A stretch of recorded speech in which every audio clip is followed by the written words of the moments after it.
Today we got Peacemaker Season 2, Episode 3 breakdown.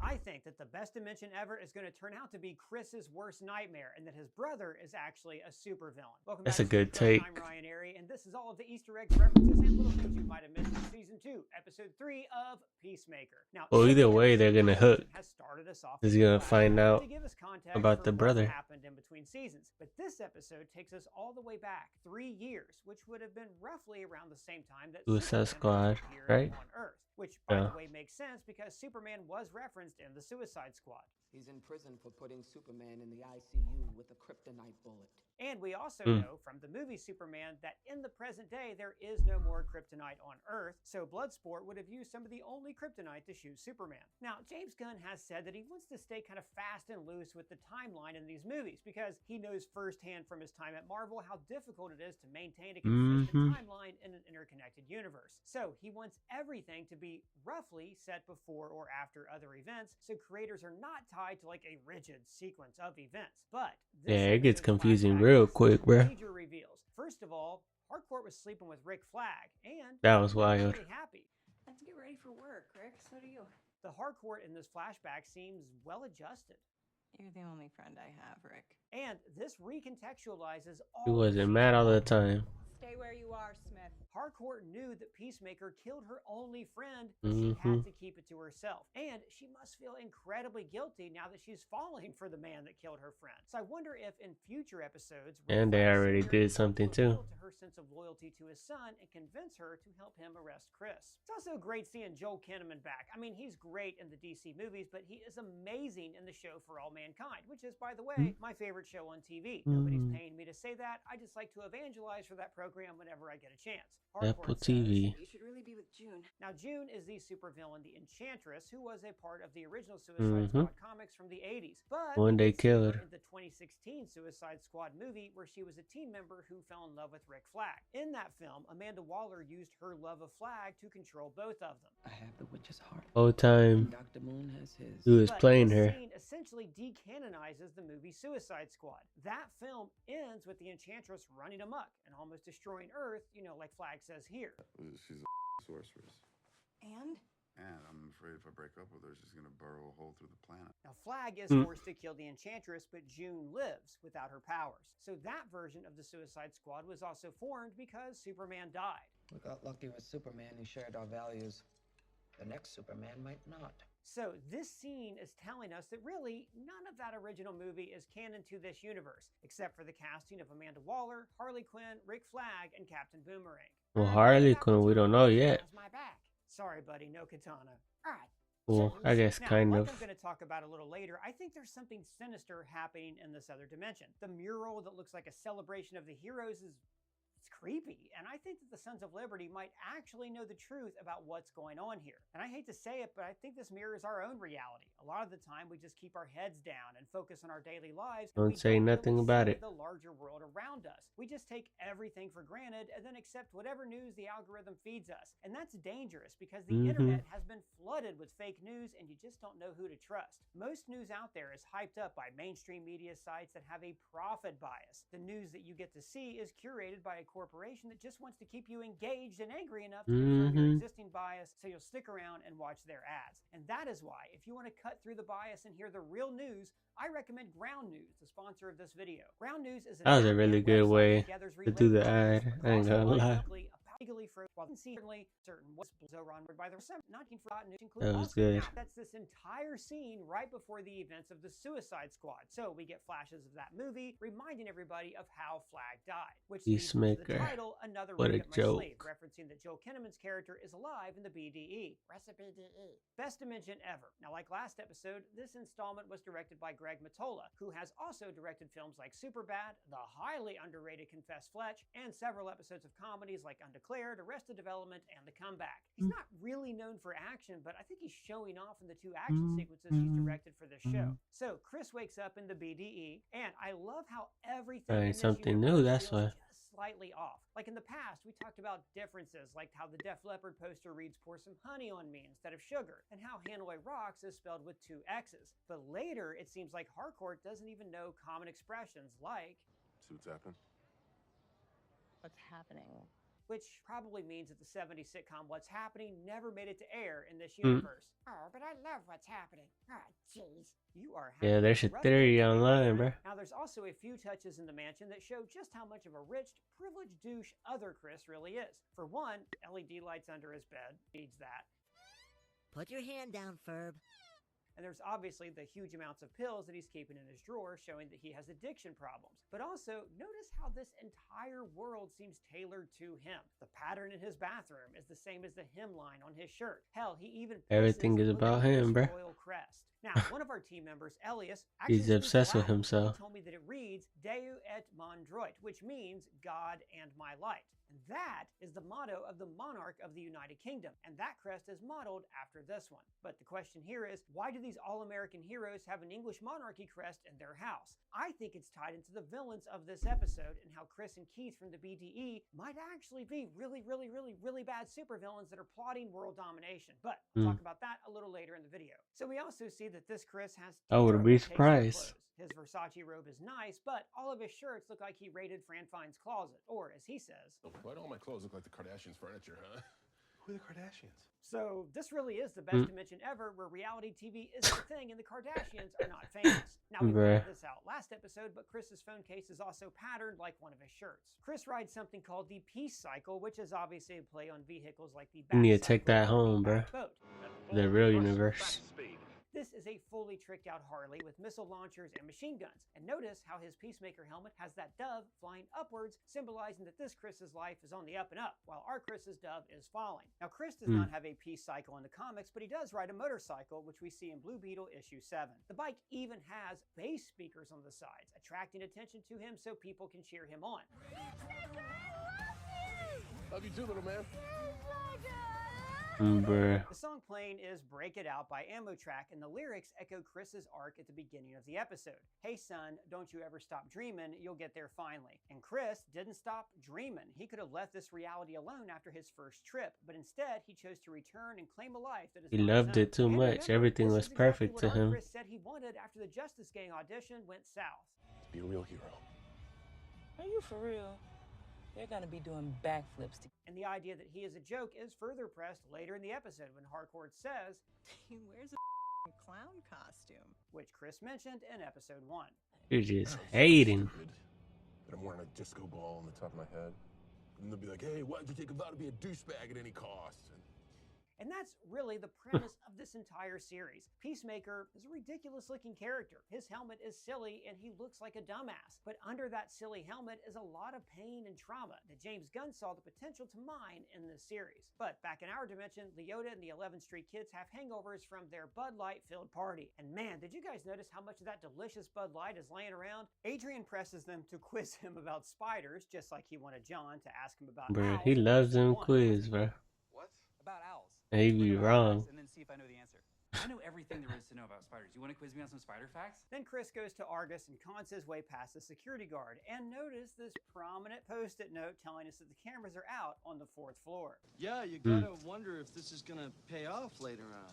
In the office, the woman Harcourt is talking to says, I think I'm gonna rescue like 7 more dogs. and remember, James Gunn is a huge animal advocate, and his adopted dog Ozu was the inspiration for Crypto. So I thought, oh, what if this Though- awful, terrible maniac dog had superpowers? We'd be in real trouble. And then He just a bully. Rick Flag.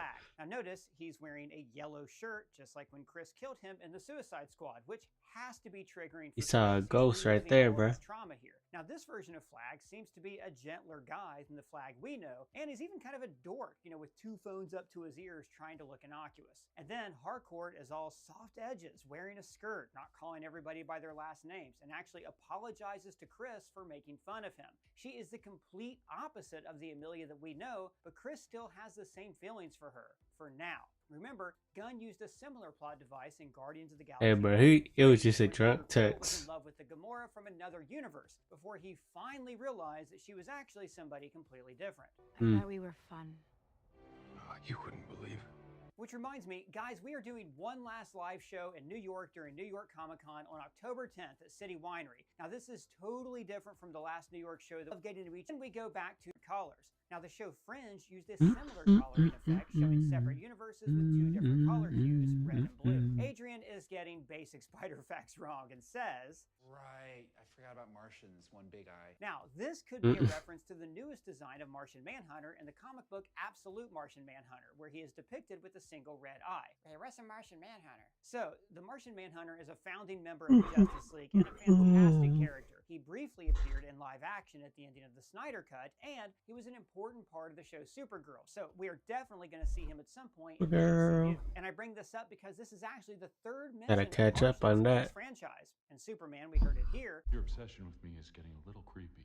Tall, dark, and Martian isn't my type. But we also saw Choco Cookies, Martian Manhunter's favorite, and Gunn confirmed in a post that these mentions were there to foreshadow the arrival of Jean Jeans joining this franchise. So Bordeaux calls Economos about Eagly, which basically tips Adrian off that there's something up with him that I'm sure is going to come back up in a future episode. And then Fleury calls Eagly a meta duck, and this sort of exists in the comics where we've seen A characters bird like blindness. Duck and Rubber Duck. As Millia and Chris walk along, the song playing is Dreamer by the late great Ozzy Osbourne. Now, the song is about someone dreaming of better days and thus missing out on the life they actually have. It's exactly what Chris is going through. He's so busy enjoying this dream world that he's leaving. Bro, I'm just looking in the back, trying to see if there's colored people, because they were saying that there's no colored people. This fluffy golden retriever puppy who's a good boy. He's a good boy. You know, Doug, actually, have you ever thought maybe we should get a puppy? Absolutely not. Understood. In the background, we see lots of stores. There's West End Wax Records, which is a popular record store from St. Louis, where James Gunn is from.